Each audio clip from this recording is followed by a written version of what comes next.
Museums Victoria respectfully acknowledges the traditional owners of the lands where we work, the Wurundjeri and Boonwurrung peoples of the Eastern Kulin Nation, and First Peoples language groups and communities across Victoria and Australia. We pay our respects to their elders past, present, and their emerging leaders. Our organisation, in partnership with the First Peoples of Victoria, is working to place First Peoples living cultures and histories at the core of our practice.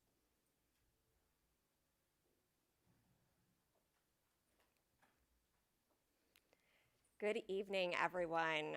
Hello, my name is Jill Mitchell, and I'm Head of Public Programs here at Museums Victoria.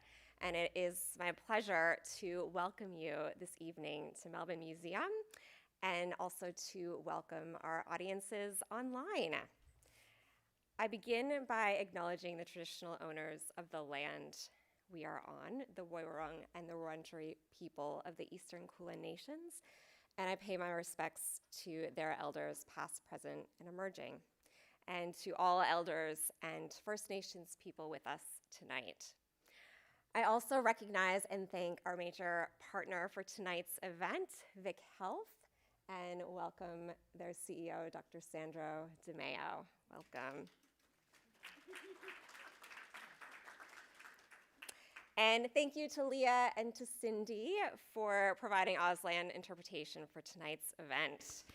So tonight's event is part of Future Forums, Ideas Shaping Tomorrow, which is a series of monthly conversations that bring together the world's brightest innovators and creative thinkers to reflect on the big ideas that are shaping our future. And today's program, Hardwired for Connection, is a highly anticipated discussion about human connection and the critical role that relationships and social bonds play for our happiness, our health, and our longevity. And we are delighted to be holding this event here at Museums Victoria with our important role as a museum in connecting people. So I'm thrilled now to introduce our host for tonight, Hillary Harper, ABC Radio National, to introduce our guest speakers this evening and to begin this timely conversation. Thank you. Thank you, Jill. Hello. Thank you. I present Life Matters on Radio National. This is about relationships and social connection. We may ask you to pick knits out of each other's hair at some point in the evening. It's about bonding. Don't question it. We're very, very honoured and pleased to have with us tonight world-renowned anthropologist Robin Dunbar. He's best known for the social brain hypothesis, Dunbar's number, the cognitive limit on the number of manageable relationships that humans can have. What a concept. His latest book is Friends, Understanding the Power of Our Most Important Relationships. Robin, welcome to you from Oxford. Very good to be with you. And as you heard, Sandro DeMeo is the CEO of Vic Health. He's a medical doctor, a globally renowned public health expert and advocate. He's done work for both the WHO and the ABC. Welcome. We will be taking questions all through the night, starting from right now, using the Slido platform. So please join in. Just scan the QR code on the screen if you're online, or you can go to slido.com, S-L-I-D-O, and enter the event code, which you'll see there, Connection 2807, Connection 2807. And you can vote on questions too, so you can decide who goes to the top of the list. Love to see which questions make the grade tonight.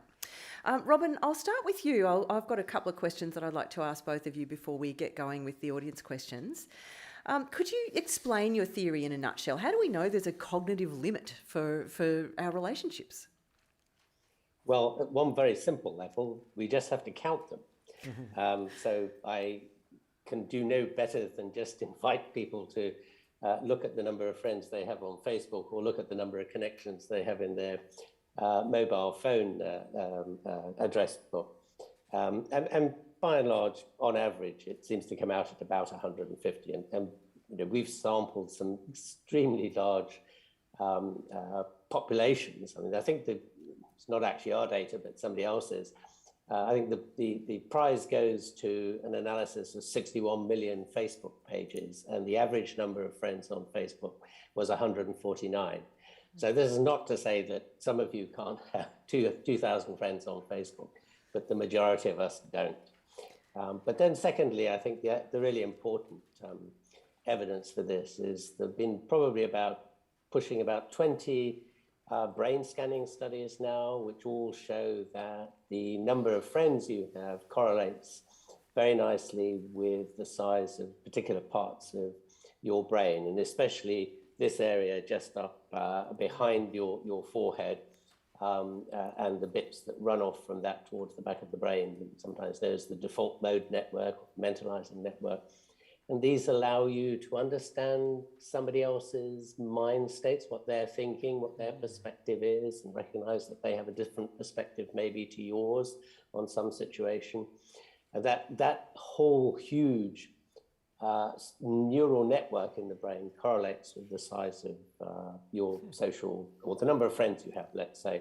Friends includes family, I should be clear here. That's an and interesting it doesn't seem to point. matter how you measure it either. You can measure friends in different ways. Some people have done Facebook, some people have done a number of contacts you've had in the last week or 2 weeks, or whatever it is. We get the same picture. Well, when you say friends on Facebook and the number 150, that sounds more like a community than a group of close friends. How are you defining these relationships? I have been known to define them as all the people who, in the days when we were still allowed to travel anywhere, and hopefully those days will come back again. If you bumped into them at 3 a.m. in the departure lounge in Hong Kong airport, you wouldn't feel embarrassed about going up to them and slapping them on the back and saying, "Hey, how are you doing? Haven't seen you for ages." So they're people you have a history with, a relationship that has a history. A lot of those will be extended family members, beyond your immediate family. But a lot of them will be friends from your past that you've kept contact with. And they tend to be people that you make the effort to contact at least once a year, even if it's only, at Christmas, to just keep in touch. Okay, 150 text messages divided by 12 months. That's an interesting idea. What about connecting online, Robin? I mean, most of us live in a world now where a lot of our social interactions happen, at least in part, online. Do we get the same quality of bonding and human relationships online? Online works okay, it seems, for existing relationships. I think most people's experience over lockdown has been that Zoom parties or Zoom meetings have worked better with family or with small groups of long-standing friends. It doesn't seem to be an especially good environment for making new friendships easily, or indeed creating a kind of sense of community out of a group of people who don't necessarily know each other terribly well. So, work group environments tend not to have worked as well as people think. And I think the problem is here that so much of our interactions in the social space, as it were, involves a great deal of physical contact with each other. We're forever kind of patting people on the shoulder and giving them a stroke on the arm or a hug, whatever it is. And those moments of physical intimacy that we do with our close-up friendships seems to make an enormous difference to the quality of the friendship. I sometimes say the way somebody touches you is worth 1,000 words that they might ever speak about how they relate to you. I mean, there's a sense of honesty that comes out of the way somebody touches you, which is very hard to fake, whereas words are clearly very slippery things. Well, on that, Sandra De Mayo, what have we seen over the last couple of years in particular? But it's a trend in Australia, isn't it? With some people in our society not being able to have A, quality social interactions that are enough, and B, just simple touch.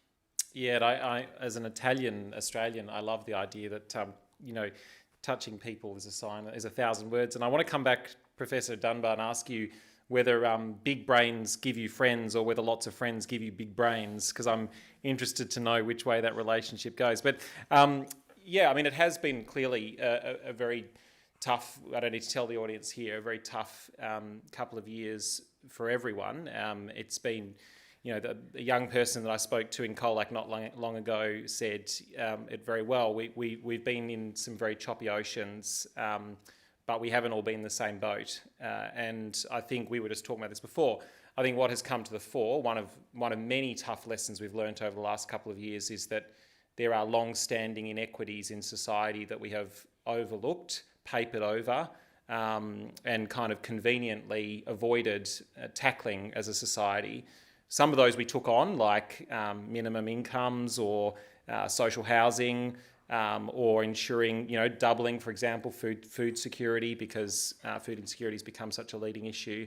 But the other is actually loneliness. We know that we have a mental health epidemic in Australia, and actually in most parts of the world.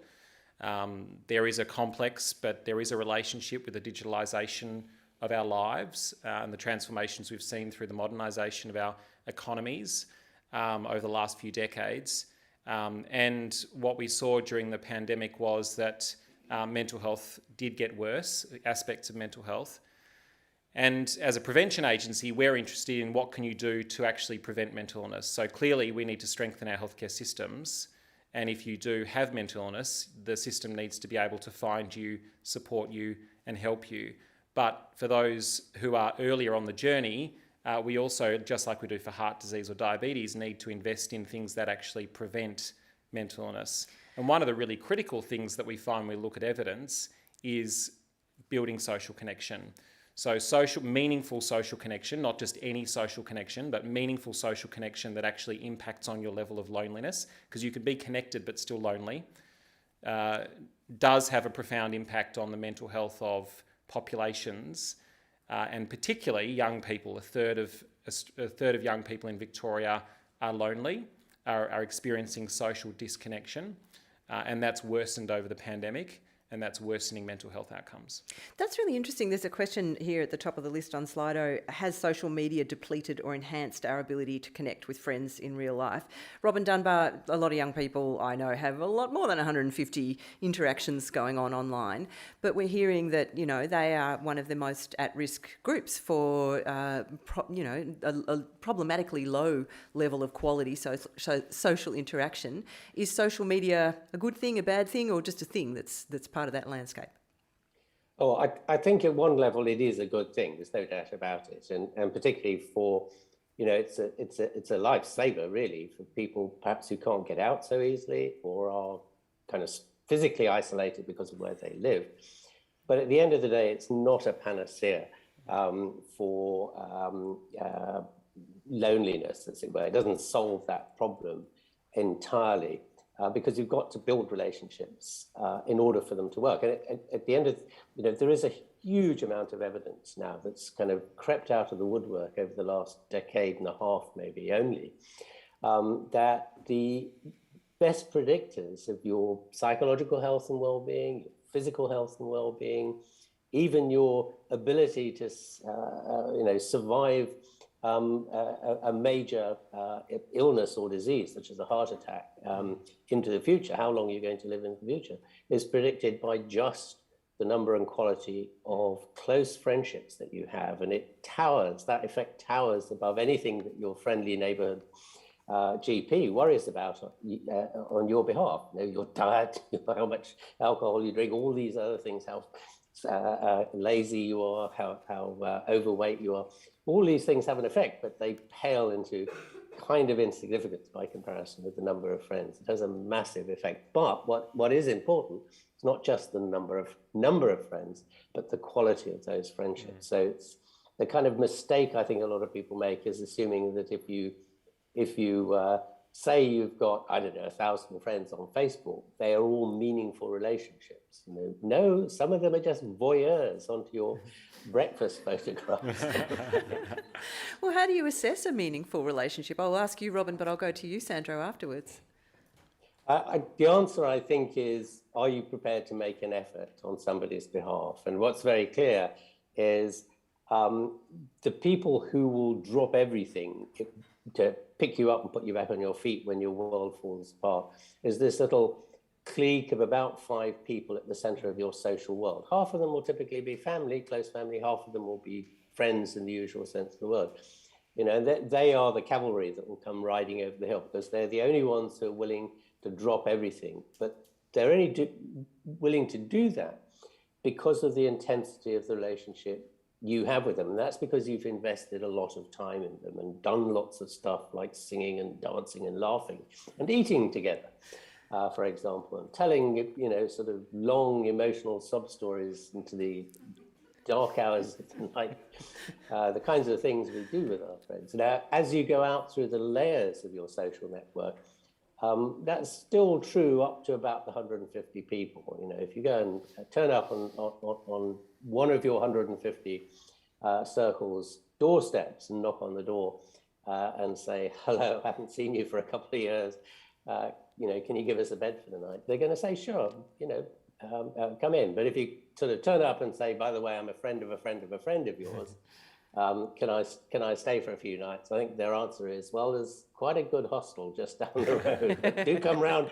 and have a cup of tea sometime. Yep, unless you're Kevin Bacon, it's not going to work. Sandro, that idea of meaningful relationships, how do you foster them in a community or a society? Yeah, so there are a number of different ways. So, you know, what we try to do is invest in, you know, programs, partnerships, policies, or people to drive meaningful health outcomes at a population level. And really the lesson of the last 2 years, again, has been the strength of local communities, of place-based responses, and of local leaders. Far and away, that's been the message. You know, our top-down systems did not work. The command and conquer approaches, whether it's public health or food insecurity, you know, did not work. What we needed to do was actually build on systems that existed, acknowledge the strength and resilience that is in those local systems, and give them the resources to respond for their own communities because they know them best. And it's exactly the same with building meaningful connection for young people, but for all people. So it's through, you know, cultural organisations, it's through our arts organisations, platforms like the museum. But small arts organisations across the state. It's through sport. You know, that is such an important way of connecting for so many people across different cultures and different generations. You know, and it's all of these different community platforms. It's even religious and spiritual convening. So it's about, I think, you know, for us, we launched a program, a large investment called the Big Connect. So we went out with $5 million and invested it across 27 organisations across the sports, arts, cultural, youth and food sectors. And we basically said to young people, you know, tell us where to put the money to deliver 100,000 meaningful social connection opportunities for you. They wanted them to be flexible. They wanted them to be local. They didn't want them to be competitive. And they wanted them to be built on the systems that were in their local neighbourhoods. And so that's exactly what we did. So you've got all these collectivist young people saying, here's what we want. What kinds of examples of things did they come up with? Yeah, so, I mean, your programs from Mildura Arts, you know, working with the Mildura Arts and Mildura Pride to deliver new arts programs there for young people. So you're working with young artists, with the young youth community and delivering a program that brings young people together to think about their future. Another example, I visited a few weeks ago in Swan Hill, which is a new mentoring program that is being launched by You Thrive, which is a local organisation. So young people who, you know, would have gone to uni and left the country, didn't, and now are kind of stuck in this limbo and trying to work out what to do next. A very difficult, you know, transition period. You know, the transition periods, whether it's year 6 to 7 or, you know, school to whatever comes next, or even leaving a job or ending a relationship, you know, all of those have been just made so much tougher because of the last few years and can lead to really deep isolation and loneliness for people, social as well as emotional. So, you know, really we looked at how can we invest in the platforms and structures that exist that already support young people through those transitions. And so that was, you know, sometimes local sporting organisations, but in this case it was a statewide mentoring program run by young people for young people.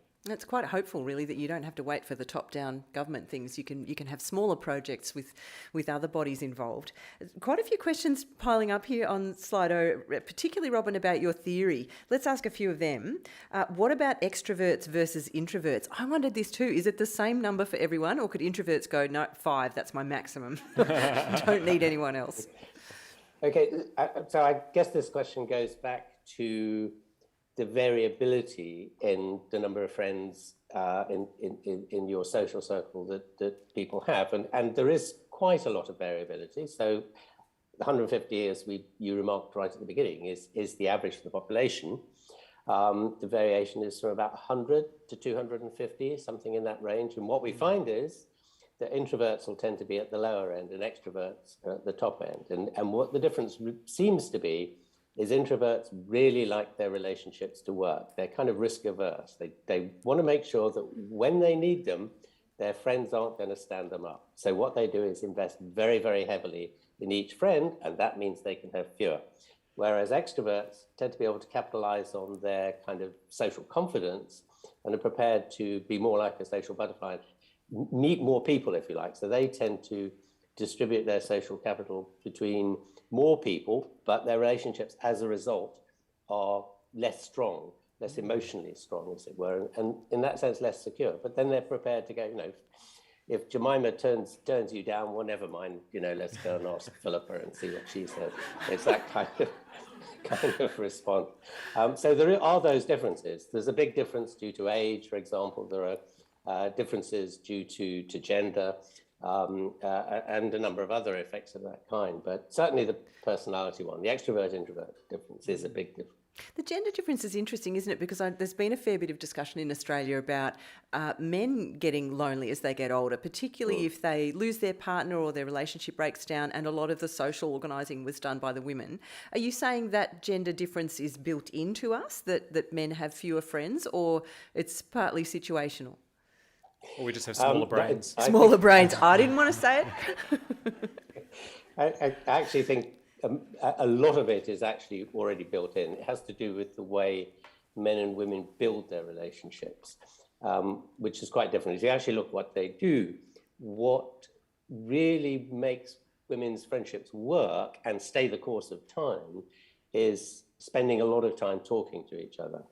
Whereas, I'm sorry to have to say, but the more time spent talking together seems not to make any difference at all to the quality of men's friendships, no matter who they're with.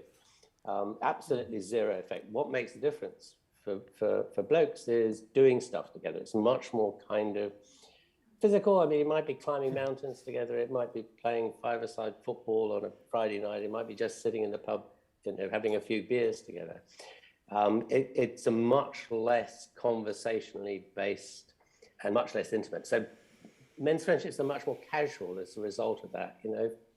If Billy gets up and goes off on a grand tour of America or somewhere like that, disappears out of your life for the next 5 years, even though he was your best buddy, you just go and find somebody else to fill his to whatever it is. And the consequence of that seems to be that in marriages and sort of romantic relationships of that kind, the women drive the social environment, and therefore the blokes are quite happy to make friends with the husbands and partners of the other wives. So you get the wives forming this little tight clique, and the boys sort of circulating around the outside, just kind of, you're available, let's do stuff together kind of thing.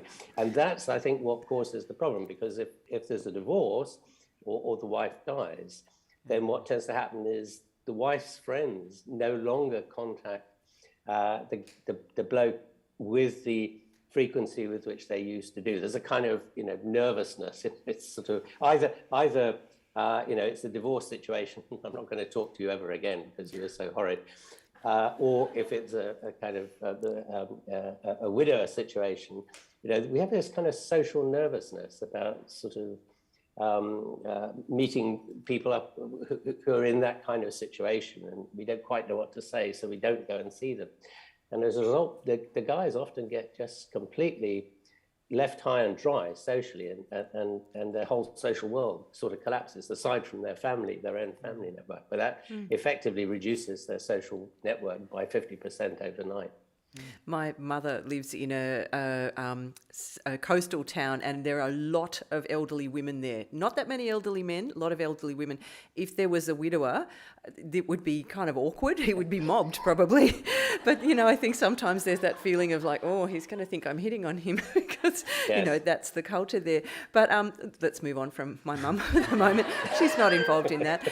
Does that mean from a preventative health point of view, Sandro, are we going to fix it all with more men's sheds? One of us has to die first. Well, isn't it that women live longer if the man dies sooner, and men die fairly soon after the woman? It's it's not a very good prognostic factor for a man's life if a woman dies, but it's a very good prognostic factor for the woman if the man dies. And now maybe we're understanding why. I'll keep that in mind. Anyway, interesting. Well, I mean, what is the path forward? Do we need to kind of do a wholesale change to gender rules? Obviously, there are other reasons to do that, but is that one of the things underlying this issue for men as they get older in particular? Or what are the strategies that work? Yeah, I mean, look, there are certainly gender differences across the life course, both in terms of our physiology, but also, our emotional and our behavioural elements that then influence our risk of certain diseases, either directly, like heart disease affects men earlier in life, but women see a big peak around menopause. And in fact are at higher risk later in life. So there are gender differences for all sorts of reasons. Then behaviourally, there are certain things men do more of that result in them dying younger or earlier or at different ways. So I think just as this is a big topic actually for the healthcare system, and it's a big focus of my colleagues in running the healthcare system. That actually we need to have a better understanding of the role that gender plays on health outcomes, but also understanding how the healthcare system can better meet the needs of when I went to med school, everything was based on physiology studies of white men from the 1950s. BMI is based on white men from the 1950s. Most of medicine is, and that's because it was mostly done on soldiers. Most of the studies, the formative studies. So that really is starting to be, discredited, unpacked, explored, and rightly so, because again, heart disease is a great example. The presentation, the timing, the symptoms, and the prognosis is actually very different in women from men. And the classic, crushing chest pain going up into your jaw and down into your left arm, most women don't experience that. That's a very male-centric framing. But can I ask Professor Dunbar that question? Yeah. I have to ask. So when you talked about the brain before and the relationship, can I just ask you to unpack that? So you're talking about the frontal lobe, which is great in terms of insight, higher thinking. It's actually one of the parts of our brain that got quite badly affected by this concept of COVID fog. It becomes more difficult to make those long-term strategic decisions. And I think we probably all felt that as those walls came in so close. So is it that because you have greater insight and you kind of maybe don't, put your foot in it as often, and you can work out how to make friends, you have a bigger brain and therefore you have more friends? Or is there some sort of effect that having lots of friends around you grows your brain? Do we understand which direction that relationship goes? I think we have a much better idea now than we did, let's say, even 10 or 15 years ago. And the short answer is, like everything in life and biology, it's a bit of both. It's a bit of both. Right? So it's very clear that there are kind of genetic differences to your social style. And these are dependent on how your brain is also structured. But at the same time, a lot of these skills that we need for coping with this hugely complex social world that we live in, and I like to think of it as the most complicated thing in the universe. And my apologies to physicists and astrophysicists for saying that, but it's true. It is immensely complicated, and it takes us round about 25 years to learn the skills of diplomacy that are needed to cope with that complexity. So that's the analogy, I think, and a reasonable analogy, is it's like being handed a very large supercomputer in the form of your brain at birth and told to get on with life, well, it's absolutely useless because it's got no programming in it. What you need to do is to spend a lot of time putting the software into it. And we do that through the process of socialization. It turns out that it takes us literally about 25 years before we reach full adult competency. And that, let's be fair, we're none of us that competent, even as older adults. I was thinking at these social skills. But, to reach those sort of normal levels of adult competency. So all sorts of things can go wrong during the course of those 20 years of childhood and teenagehood. The teenage years are probably more important than anything else, I think, rather than the early years of childhood. It's also true, actually, that the brain is more plastic than we thought before. It can expand areas that are used more. So if you don't use them, you won't get them, if you like, or if you don't use them, you'll lose them, the other way around as well, it seems, up to a point. But if you there is a strong genetic component in that, and that's what partly underpins the genetic component in personality as well. These are not things that are socialized into us. They actually are there. What socialization does is exaggerate them or dampens them down according to the context of your socialization experiences. That's certainly the case, but it can't create something de novo which doesn't already exist there. Well, if we look at the supercomputer and relationships and we bring them together, this question's fantastic. How does Dunbar's number translate to the modern dating world and apps? Like, do we have to kiss 150 frogs before we find our soulmate? This is a $150,000 question, I think. Is this personal advice? With a little disclaimer, this is not personal advice. Robin cannot be held to this. Yeah, I think the answer is, what seems to happen is that both for friendships as well as romantic relationships, these are based on sharing lots of things in common. Most of these things are cultural. They're things that describe us as a member of a community and as a person. And these are what we refer to as the 7 pillars of friendship. They're kind of like a supermarket barcode of your kind of who you are and your likes and dislikes, your sense of humor, your musical preferences, the things you like, your moral views, all these kind of things. And the more of those 7 pillars we share with each other, the stronger the relationship seems to be, the friendship seems to be. And that seems to apply to romantic relationships as well. It just isn't true, the urban myth that opposites attract. Up to a point they do, but they tend to be rather short-lived relationships, it seems. So there must be somebody out there among the, how many of us are there on the world now? 6 billion, I'm not sure. There must be some perfect match that'll make the perfect romantic relationship for you. But the problem is the needle in the haystack problem. How long are you prepared to spend searching? So now we're into Jane Austen territory. Finally! You got to start hanging out at Hong Kong airport at 3 a.m. So Jane Austen was such an acute observer of humanity and the foibles of people. And of course, her focus was very much romantic related. So, you can wait forever for Mr. Darcy to turn up. And the problem is there's only one Mr. Darcy and there are, 50,000 of you competing for him. So you've got this awful chance of ending up on the shelf, being too fussy. So what seems to happen is just as Jane Austen says, you hang around waiting, you make your bids that don't work, and then finally you settle for the curate as the best of a bad job. So. Not Mr. Elton. Wow. That was one of Glad the that's not the end of the conversation. No, don't be Charlotte. Don't settle for Mr. Elton. On that, there's a really interesting question that's popped up here, Robin. Is there any hope for those of us who struggle to maintain relationships due to difficulties in finding others on our intellectual or emotional level? Now, you could read that in 2 different ways. You could think, well, it's the Mensa end of the spectrum. You have rarefied interests or abilities that it's hard to find a level to share that with. My son has Down syndrome, and I often wonder what the quality of his relationships will be like. Is there someone that he will be able to connect with that that meets him on his level and can fulfil those needs. Is that an issue in our world today at both the ends of the spectrum?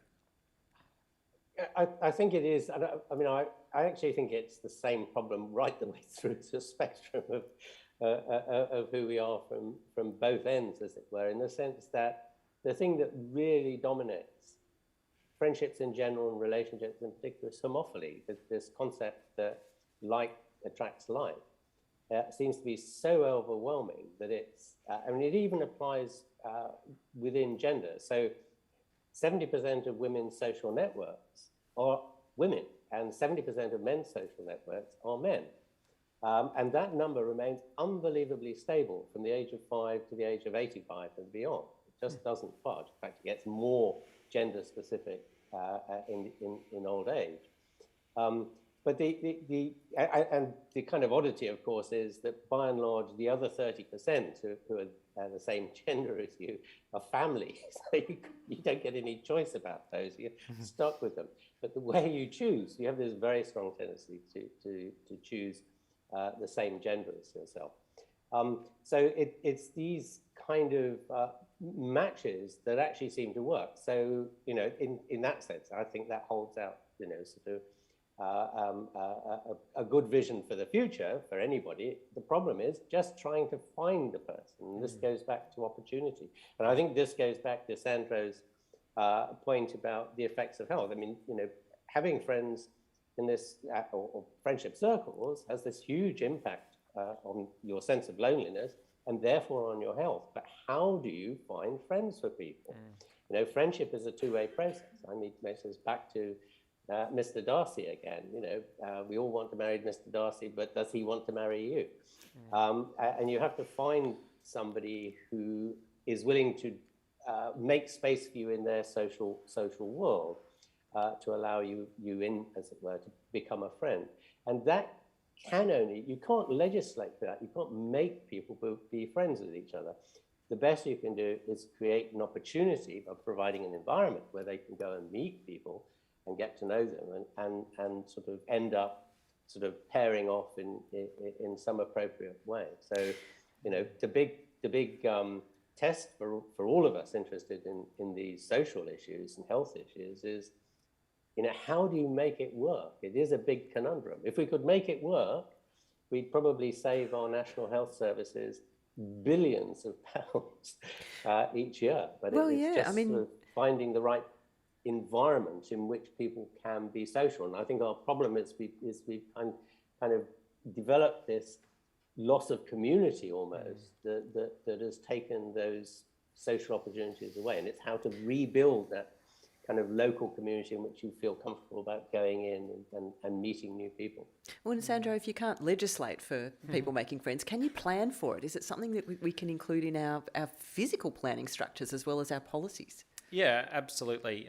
So there are countries and jurisdictions around the world that see this and understand it. I think we're a little bit late to the game, but we're now, after the pandemic, better understanding the impacts of it. And I think also coming back to the question before about, the role of social media, we have to acknowledge the transformation in our lives over the last 3 or 4 decades.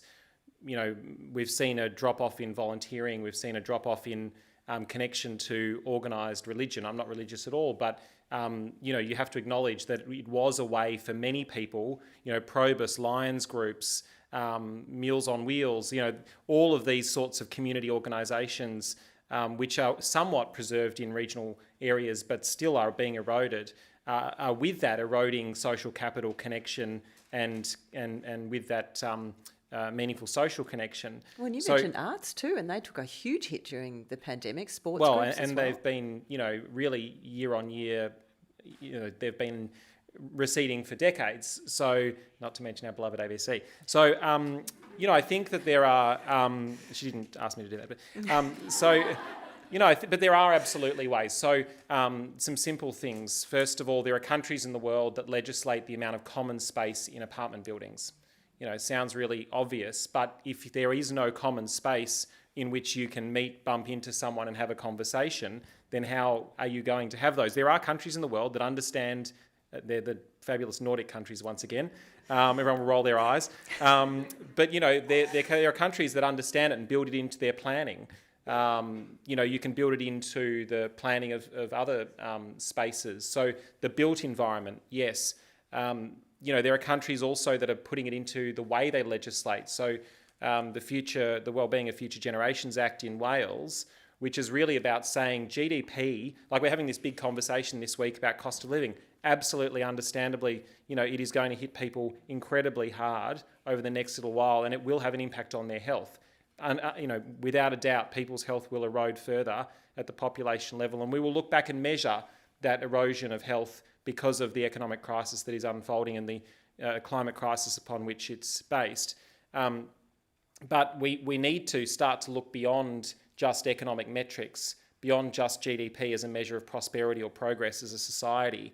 We need to start looking at things like, social connection, social capital, because unless we measure it and we call it out, we won't, whatever gets measured gets done. We won't start to invest in it, and other countries are doing it. They're saying that we will, look at the legislative process through the eyes of future generations. If it's not in the well-being of tomorrow's children and population, then why should we be doing it today? These are not, things in some far-off land. This is in Wales at the moment, and in fact, New Zealand's doing it through the wellbeing budget. So there are lots of different options, from planning, to legislative frameworks, to investment frameworks that are proven to have an effect. Well, in places like the museum, libraries, pools, parks, they're all those third places, aren't they, between work and home, where people can bump into each other, have organic social connections. But when you talk about making wellbeing a part of the way we measure our success as a society or an economy, how do you quantify it? Well, so again, countries have done it, but it is very difficult. And even today, I work very closely with many ministers, and regardless of their political backgrounds, people find it very hard to connect an investment in something like a museum with health. Even we as an agency, sometimes people will say, why are you investing in a co-impact model of 9 regional arts organisations to deliver, arts programs for young people at scale across regional Victoria?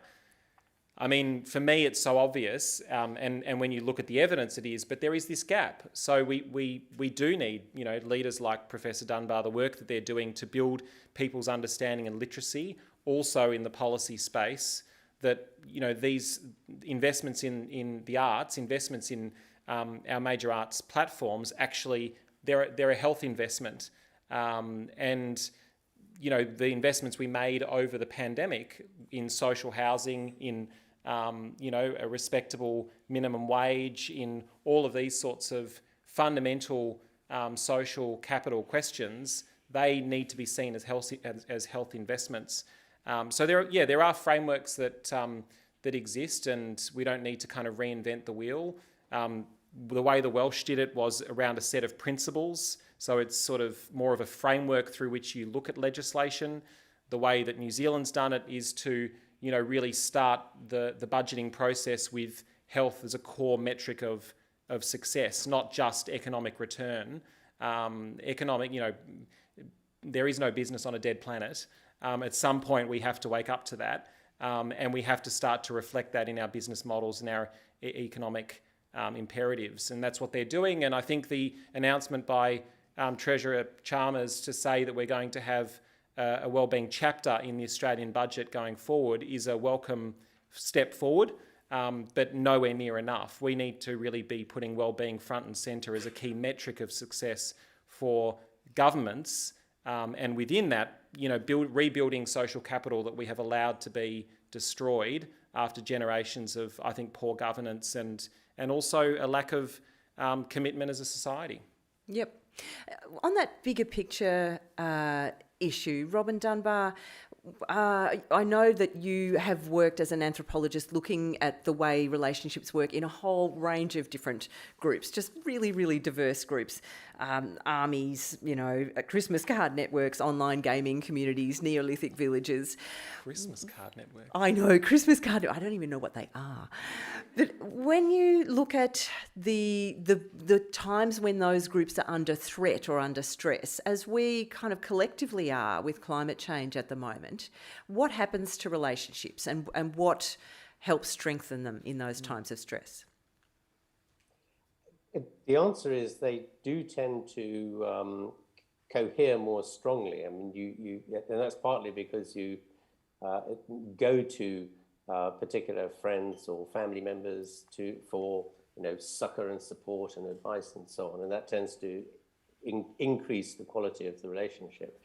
But there are a number of things that tend to happen on a community scale, and one of those, Sandro's referred a couple of times to the role of religion or churches or mosques or whatever it might be as places where people meet, and like him, I'm not a religious believer, but if you look at the history of religion in the context of human society, it clearly has played an enormous role in providing both a place for community support of individuals, but also somewhere to meet and to get to know people, and especially if you move in. So I think, my guess is that we will see a kind of increase in the force of religion in some form. It might not be in the religions we currently have or recognize. New religions may emerge out of the woodwork, as has happened all the way through history, in effect. But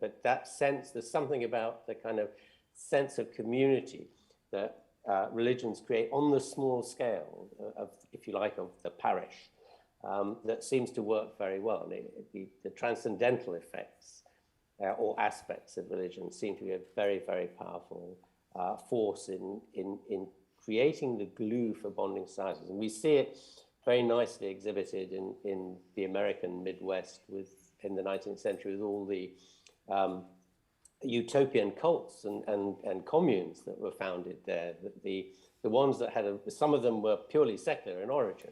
They were just kind of pre-communist communal societies, as it were, on a very small scale. Others had deeply religious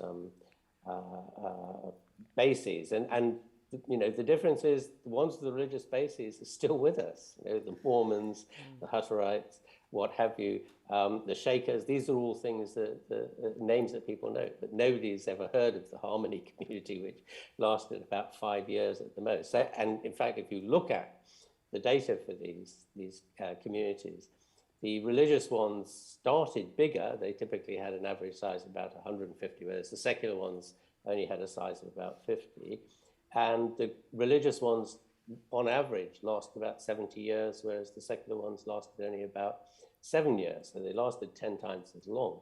And that seems to be something to do with this sense of commitment to the community that comes out of everybody believing, signing up to the same set of beliefs, if you like. And that seems to be important.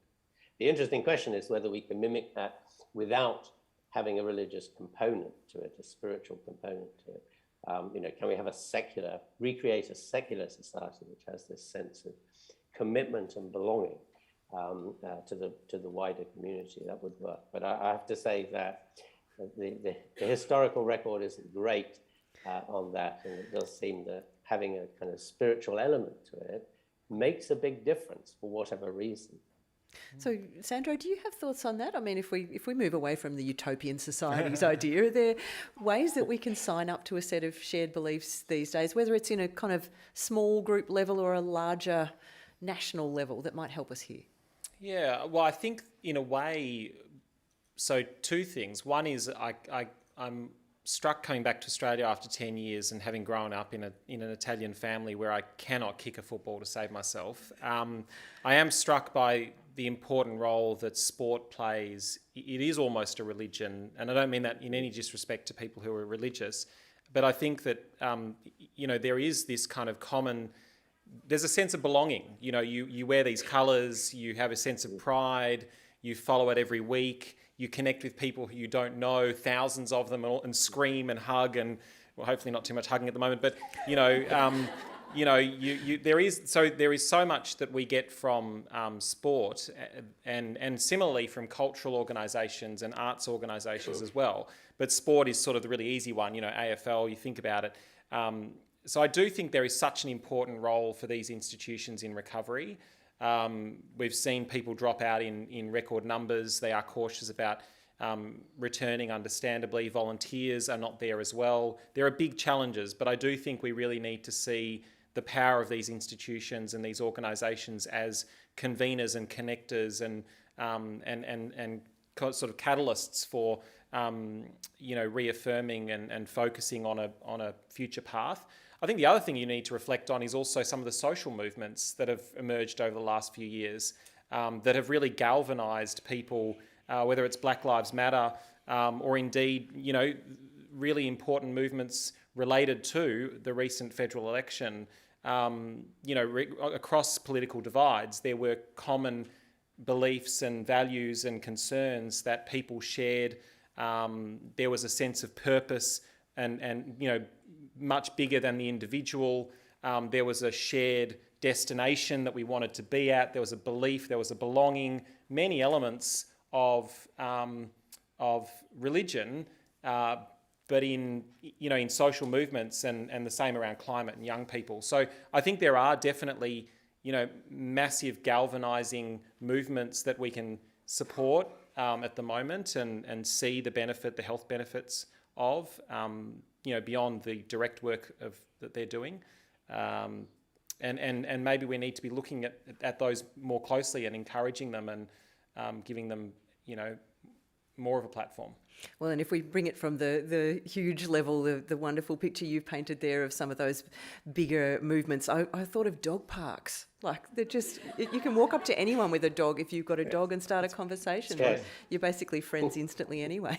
Yeah, or food is the other one for me as well. I mean, it's sort of the quintessential, connector, isn't it? Like, you can vehemently disagree on almost everything, but everyone's got to eat and everyone loves to eat. And I think that's a really powerful tool that we can use as a way, to start to build conversations. And there have been, wonderful institutions in Melbourne.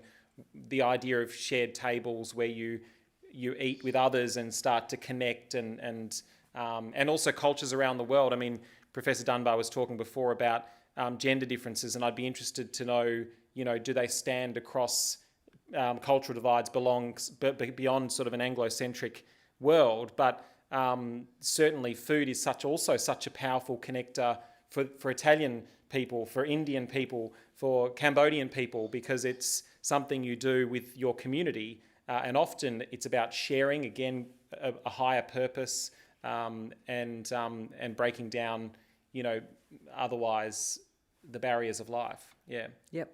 One of my housemates is Anglo-Indian Jewish, and we just have the most amazing meals, lots and lots and lots and lots of little things, so lovely and convivial. Robin, I want to ask you this question that's popped up on our Slido screen, because we've been talking about relationships, and I guess often when we think about relationships, we think of romantic relationships as well as friendships.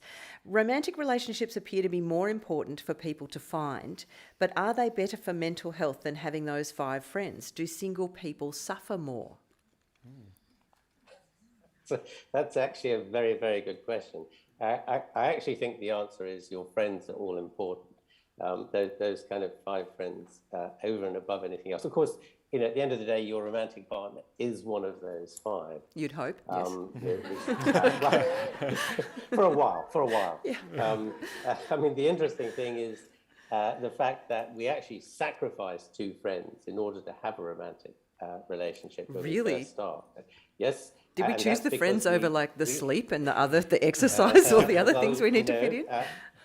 Now you know who your real friends are, whether they drop you or not when they fall in love with somebody. But it actually costs you 2 friends. It tends to be dropping 1 close family member and 1 true friend rather than 2 family members or 2 friends. Wow. Is what seems to happen. We're very, very cunning about this.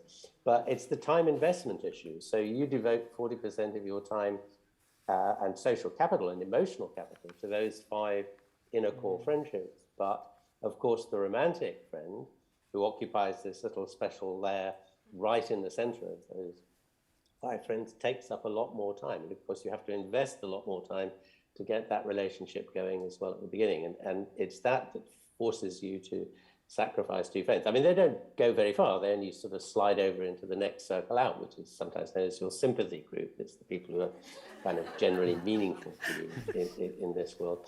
So they don't disappear forever, but I'm afraid you do downgrade them for a while. But, it's clear that those romantic relationships don't necessarily last forever. And that individual may seriously slide down the slippery slope and be tipped out of the bottom beyond the 150 forever. And in that context, it is your friends that matter, because, and it's the friends in that central social circle that are the ones that are going to pick you up in the context of romantic disasters, because you know perfectly well what happens.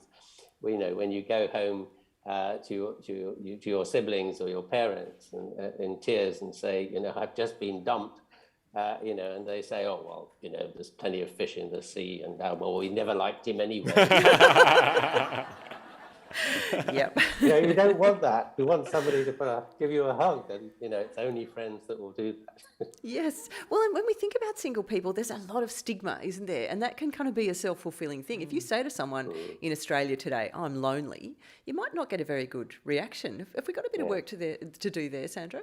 Yeah, there is certainly stigma associated with loneliness. And I think very often it comes down to a misunderstanding of what Professor Dunbar was saying, that it's a mixture of nature and nurture, and a lot of it is beyond our control, and a lot of it, the parts that aren't beyond our control, that aren't beyond our control, like the environment around us, are also really come down to issues of privilege.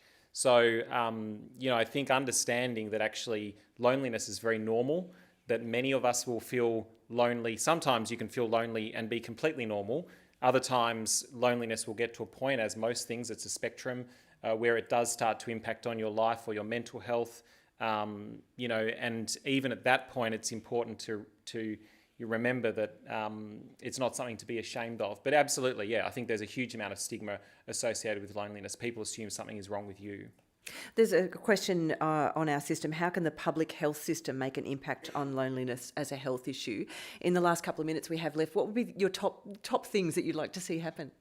Well, I think there's an opportunity as we look to recovery, to have this more central in our discussion. So thinking about how we build health metrics into, how we actually recover from the pandemic. Secondly is ensuring that the things that have been lost, like our social institutions and things, our arts sector, that they are the first to kind of help us get back on our feet.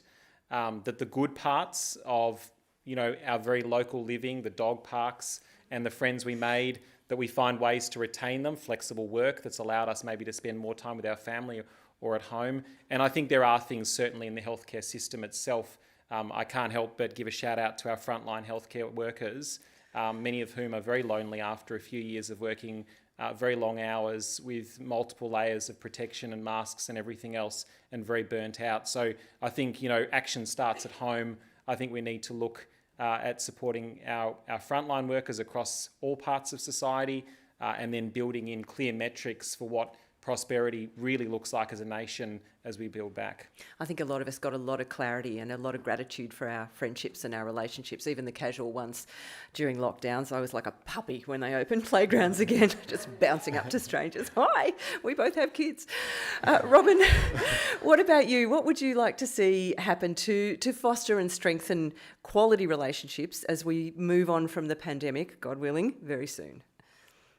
I think the lesson here actually comes out of one of our studies, collaboration. I had with some people in Denmark. It's a big study across the whole of Europe. I think 13 countries involved. And what we showed there was that the risk of developing symptoms of depression in the future was minimized if you had about 5 friends or involved in 3 voluntary activities, so things like the Scouts or helping with political parties or whatever it might be, or the local museum, perhaps, for example. And you could mix and match those. You couldn't have 5 friends and 3 voluntary activities, because then your time is just spread too thinly across each, so you don't have time to meet and engage with people. But you could sort of have you have fewer friends, then pick up some voluntary activities of that kind, be involved in a group of any kind. I mean, it doesn't have to be volunteering, but it's this social group context. It's providing that opportunity just to meet people and engage with them. And I think, if we want to solve this problem, we have to find ways of providing those opportunities for people to do. And there is a sense in which the medical profession is kind of recognizing this. So people are, sometimes here, I don't know if it's happening elsewhere, it may well be, being sort of prescribed social activities rather than physical medicines as their treatment by their GPs, go and join a dancing class or go and join a fitness class or something like that, because that's how it takes time, but that's how you meet and make friends, and even if they're it's just they're not good friends, it's being able to see the same people every week and sort of catch up with what's happened in the interim and how your little dog is doing now. It's exactly these kind of things. So yes, dogs are very good. Walking dogs allows you to meet people who are clearly very like you because they have a dog, and if they have the same breed as you, they must be good people. Do you have to sacrifice a friend to get a dog, or a family member maybe? That's something we've never looked at. Probably true. What are you doing? But yes, we should have looked at that one. Yeah. Well, it's been wonderful to be able to look at some overarching policy moves, some local on-the-ground projects and some new research directions for Robin Dunbar. Sandro De Meo, Robin Dunbar, thank you both so much for your time today. You're very welcome. Thank you too for coming out tonight, a wintry Melbourne night. Thank you to the Auslan interpreters who have done a sterling job.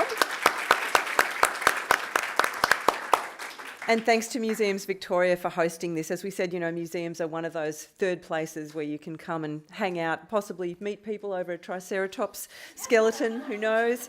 Now, there is a survey which you'll get in your email or you can find it in your handout. And if you want to tell us how you felt about tonight, that'd be great. You could win a $50 museum store voucher. That's a lot of dinosaur plushies. And the next Future Forums event is Dr. Jane Goodall later in August. So check the website for details on that. Tickets are selling fast. Great to have you here. Thank you.